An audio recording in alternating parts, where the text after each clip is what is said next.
After film school, I was sentenced to 5 years in Los Angeles, pitching shows to studios that had no idea what we were trying to do. Mixed genres, unheard of. So meeting after meeting you have with executives who really just do not grok what you're saying. And in the one instance that they did, an earthquake struck in the middle of the meeting. I'm watching my favorite shows that are unique and genre-bending and with tremendous vocal fan groups. I'm watching these shows get killed. Farscape and Veronica Mars and Firefly and Jericho, Arrested Development. And all these shows went, not with a bang and a whimper, but with very loud, angry fan bases demanding the show try to get back on the air. And the headsman's axe dropped anyway. So there's a point where we had to ask ourselves, why would we want to be part of this system? I did not come hundreds of miles and slay thousands of orcs simply to be thwarted here. We released JourneyQuest under an entirely new kind of model. For free, online, with this tag at the end of every episode.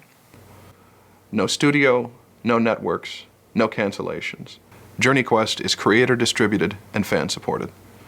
A couple of our producers put up $30,000 of their own money for a free show. Took a major risk because they believed in the project, and it worked. We received contributions from over 1,000 individuals worldwide, which, plus with the DVD sales, meant we recouped the entire cost of the first season. We've actually exceeded it now,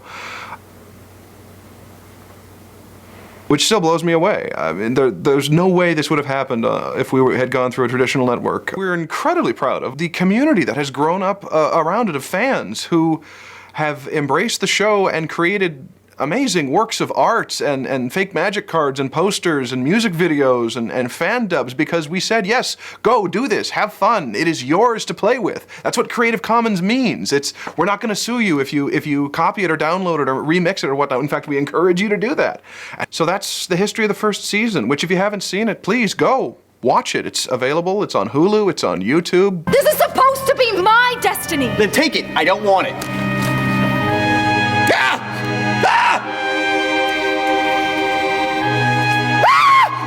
And so we're come to the next step, which is season 2.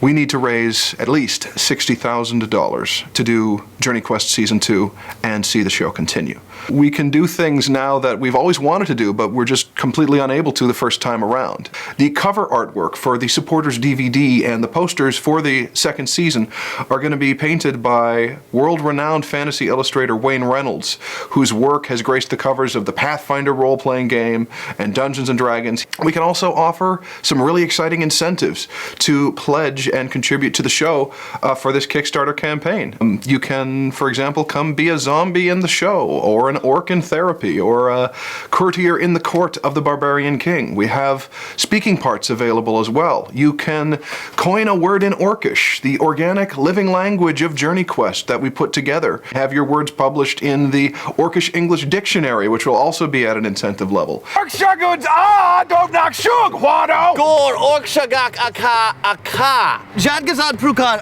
bazimanud petkak. Kubaka kakathas.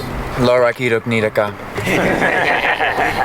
We've got some really exciting, talented folks joining the cast. Fran Kranz, who played Topher Brink on Joss Whedon's Dollhouse.